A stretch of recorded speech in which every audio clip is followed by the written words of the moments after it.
やはり日本の鉄道技術はありえない。そうした声がベトナムで巻き起こっています。現役電車運転士の T 学長です。生徒のユンです。ベトナムでは日本と中国による鉄道建設が同時に行われました。どうしてベトナムは鉄道建設を日本と中国に依頼したんでしょうか？それではベトナムの鉄道建設の経緯と、日本と中国の鉄道支援の差を一緒に見ていきましょう。ベトナムは東南アジアにあり北は中国と接している国です。南北に長い国で北部は山岳地帯で冬は寒く、南は平地が多く常夏の気候です。なんだか日本に少し似てますね。人口は約1億人です。首都は北部のハノイですが、最も人口が多いのは南部のホーチミンという都市です。これらがベトナムの2大都市と言われています。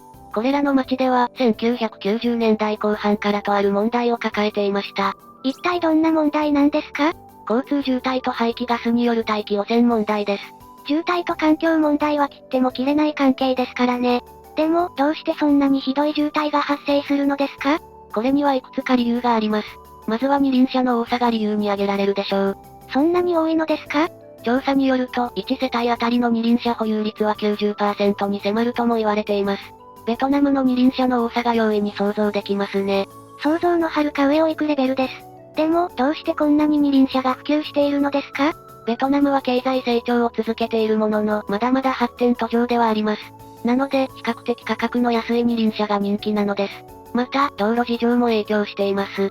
ベトナム国内は未舗装の道路も多く、車より二輪車の方が走行しやすいのです。さらに、渋滞の原因として交通ルールがあまり守られていないことも挙げられます。どういうことでしょうか？信号無視や違法駐車などが横行しており、さらに道路が狭いことも相まって、結果的に円滑な走行を妨げているのです。政府は何か対策をしているのですか？はい、道路拡張や交通ルールの啓発を進めるのと同時に、鉄道建設を行うことを決定したのです。みんなが鉄道を使うと道路の交通量が減りますもんね。建設を行うのは2大都市であるハノイとホーチミンです。ただ、これには大きな問題がありました。ベトナムには鉄道を建設する高度な技術がなかったのです。だから中国と日本にお願いしたわけですね。そういうことです。でも2つの国に頼むより、1つの国に全て頼んだ方が何かと都合がいい気がするのですが、これには理由があったのですか？さっきベトナムは経済成長を続けていると言いましたよね。渋滞対策だけではなく観光振興や経済発展の面においても、鉄道インフラの整備は急務でした。鉄道があれば輸送コストの削減や物流の効率化が図れますもんね。そのために中国と日本という経済大国から資金や技術を導入することで、鉄道網の整備を加速させ経済発展を後押ししようとしたのです。ハノイ、ホーチミンの鉄道建設を同時進行させようとしたのですね。もう一つ大きな理由があります。それが地政学的理由なのです。地政学って何ですか？地政学とは、地理的条件が国際関係に与える影響を研究する学問のことです。ベトナムは中国と ASEAN 諸国との間の地政学的に重要な位置にあるのです。もっと具体的に教えてください。ベトナムは中国との経済関係を強化する一方で、中国の覇権拡大を牽制する ASEAN 諸国との連携も強化しています。そこで、中国や ASEAN と関係が深い日本に鉄道建設を依頼することで、両国との経済関係を深めると同時にバランスを取ろうとしたのです。なるほど、ベトナムは自国の経済発展と政治的思惑によって、このような選択をしたということなんですね。そして、ベトナムと日本、中国の交渉の結果、ハノイの工事を中国が、ホーチミンの工事を日本が担当することになりました。ちなみに、中国とは約790億円、日本とは約1260億円で契約しました。中国の工費がめちゃくちゃ安いんですね。安くて早いのが中国の売りですからね。ハノイもホーチミンも順調に工事が進んでくれることを願います。それではそれぞれの都市の工事が、どのように進んでいったのかを見ていくことにしましょう。ハノイの工事は中国国営企業の中鉄6局集団率いる、中国企業のコンソーシアムが請け負うこととなりました。コンソーシアムって何ですか？コンソーシアムとは、企業や組織が共通の目的のために集まった共同体です。今回の場合は、ハノイの鉄道を建設するために作られた企業連合といったところですね。路線はカットリン線と呼ばれ、カットリンからイエンギアを結ぶ全長 13.1km の高架路線です。地下鉄じゃなく高架路線なんですね。この路線の計画は2008年にベトナム交通運輸省により承認されました。当初は2015年に開業予定でした。ところが、プロジェクトが開始するとすぐに問題が発生しました。何が起こったのですか？建設予定地の土地収用がなかなか進まなかったのです。というのも、土地収用に必要な保証額の算定が難航しました。また、用地の一部が旧市街地や農地だったため、移転や立ち退きの交渉に手間取ったのです。日本でも立ち退き交渉が決裂して建設が遅れることがありますもんね。交渉にどれくらいの時間がかかったのですか？ハノイ市政府は対策として保証費の増額や移転支援などを打ち出し、2011年にようやく建設がスタートしたのです。ちなみに土地収用が全て完了したのは、その4年後の2015年でした。先行きが不安になるくらいの滑り出しだったのですね。そうなんです。その不安はすぐに現実のものとなったのです。着工の遅れの影響もあり、中国側が予算の増額を求めてきたのです。どの程度必要な資金が増えそうなんですか？当初の約 1.5 倍に迫るおよそ1000億円だったのです。最初の約束とあまりにも違いすぎます。さらに、中国業者から下請け業者への代金不払いや、安全認証に絡んだ書類の不提出なども問題になりました。これに関しては、ベトナム交通運輸省が中国側の非をはっきりと指摘しています。おまけに、さらに追い打ちをかける出来事が起こりました。まだ何かあるんですか？新型コロナウイルスの流行です。これにより、関係者の入国が厳しくなりベトナムを苦しめることになったのです。感染症のことは仕方ないとしても、予算の増額って他の国でも、同じようなことが起こってましたよね。安く請け負っておいて後々予算を増額するというのが、中国のやり方なのかもしれませんね。とにかくちゃんと市民が使える鉄道を作ってくれたらいいんですけどね。そうですね。では工事の様子を見ていくことにしましょうか。着工から約3年後の2014年11月、複数のスチールリールが高架から落下する事故が起きてしまいました。怪我人はいなかったのですか？残念ながら下でオートバイを運転していた人が亡くなり、歩行者2名も負傷する大惨事になってしまいました。ご冥福をお祈りします。工事に関係のない一般市民が巻き込まれるなんてあってはならない事故ですよ。安全第一で作業を行ってほしいですね。ベトナム側もそれを中国にお願いしていました。ところが悪いことは続いてしまいます。その翌月、全く同じ現場で今度は作業用の足場が崩落する事故が起き、下を通行していたタクシーに直撃してしまいました。幸い死者は出なかったのですが3名が負傷する事態となりました。全く安全対策がなされていないじゃないですか。こう立て続けに事故が起こってしまうとそう思われても仕方がないでしょうね。実際市民からは工事に反対する声が多く聞こえてくるようになったのです。そうなるとハノイ市も看過できなくなっちゃいますよね。そうなんです。なのでハノイ市は工事を一旦中止させることにしたのです。だが、ただでさえ工期が遅れている状況なので、いつまでも工事を中断させておくわけにはいきません。なのでベトナム政府は中国側に対し厳重に注意し、安全対策を徹底することを条件に工事を再開するよう通達したのです。今度こそ事故を起こさないように安全にお願いしますよ。すべてのベトナム国民がそう思っていたことでしょう。しかし、その期待はすぐに裏切られることになるのです。すんなりとは進まないのですね。2015年、現場から油が流出する事故が起こります。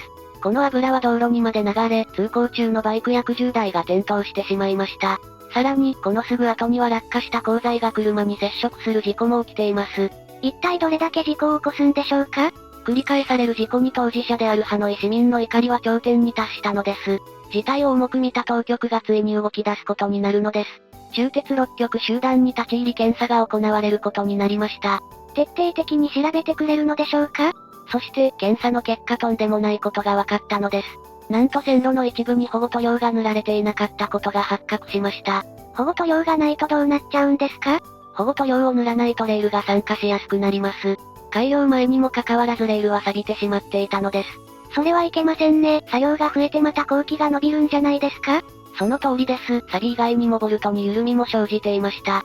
そのため、線路などの点検作業をしながら、同時進行で工事を進めなければいけなくなったのです。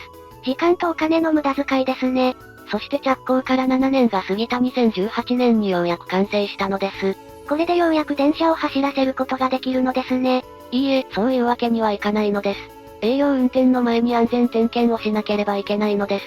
あ、そうですね。肝心なことを忘れていました。ベトナムは中国側に必要な点検項目の提示を求めました。すると中国が提出してきたものは安全点検とは程遠い内容のものでした。つまり点検リストを作っていなかったということですか？そういうことになります。結局、この後に及んで一からリストを作る必要が出てきたのです。それって大変な作業なんですか？点検リストのピックアップや各所とのすり合わせなどを加味すると、膨大な時間と労力が必要になります。そうするとまた改良が遅れてしまいますね。はい、この作業に3年もの時間を要することになってしまい、着工から改良まで10年もの年月がかかる結果となったのです。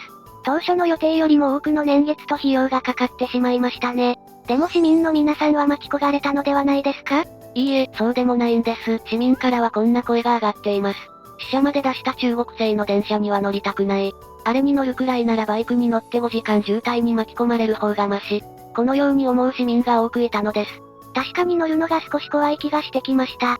それくらい市民からの信頼をなくしてしまっていたということですね。事故はたくさん起こしましたし工事も適当にやった印象もありますからね。経緯を考えると当然の結果なのでしょう。こうして2021年11月に開業したカットリン線ですが、12月には信号故障の影響で30分間運転を見合わせています。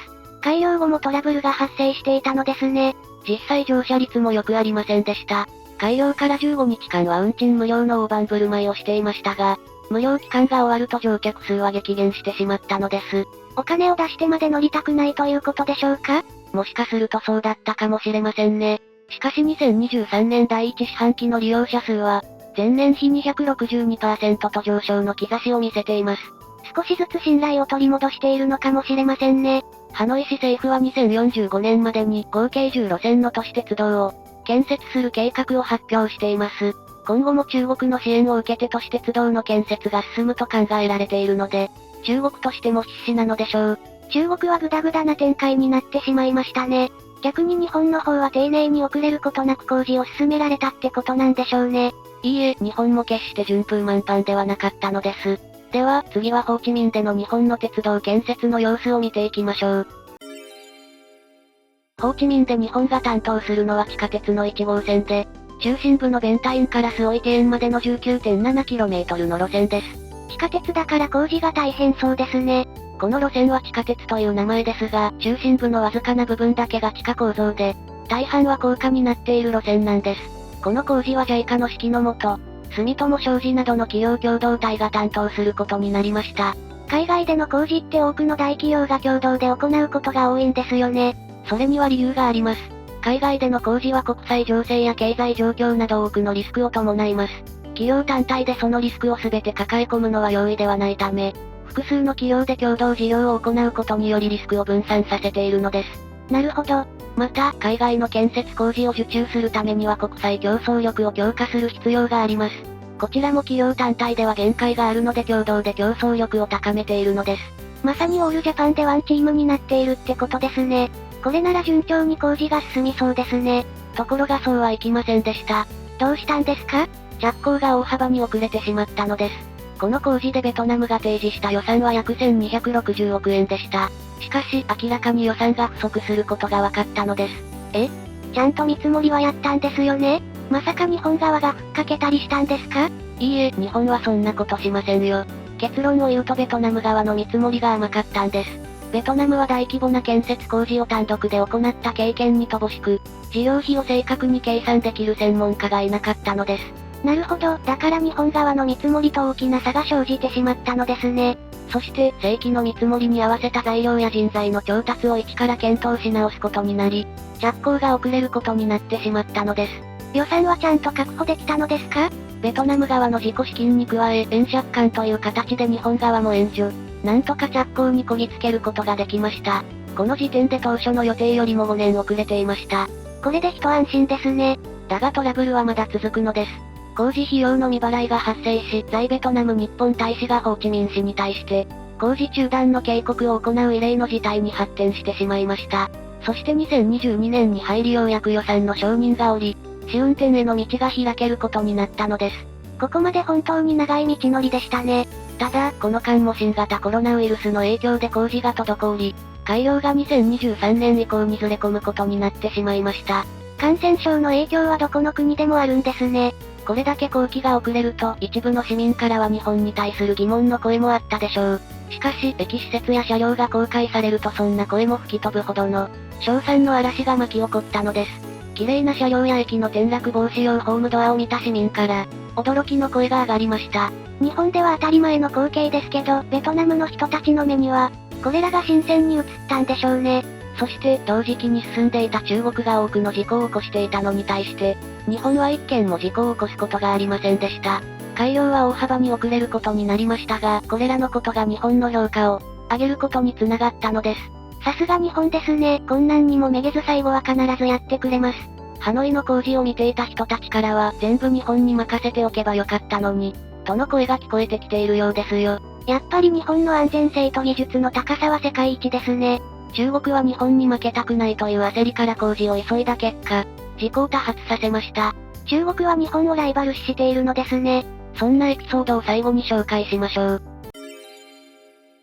中国の高速鉄道に使われているネジは実は日本製なのです。そうなんですか？知らなかったです。高速鉄道では振動が大きく、普通のボルトとナットでは簡単に緩んでしまいます。そこで採用されたのが絶対に緩まない日本製のハードロックナットなのです。万が一、走行中にネジが緩んでしまえば乗客の命に関わってしまいます。そんな大事な部品の製造を日本が担っているのですね。しかもハードロックナットを開発したのは小さな町工場なのです。そんな重要な部品を日本の町工場に頼らざるを得ない現状に、中国のメディアは警鐘を鳴らしています。中国がいくら技術の高さや値段の安さをアピールしても、格好がつきませんよね。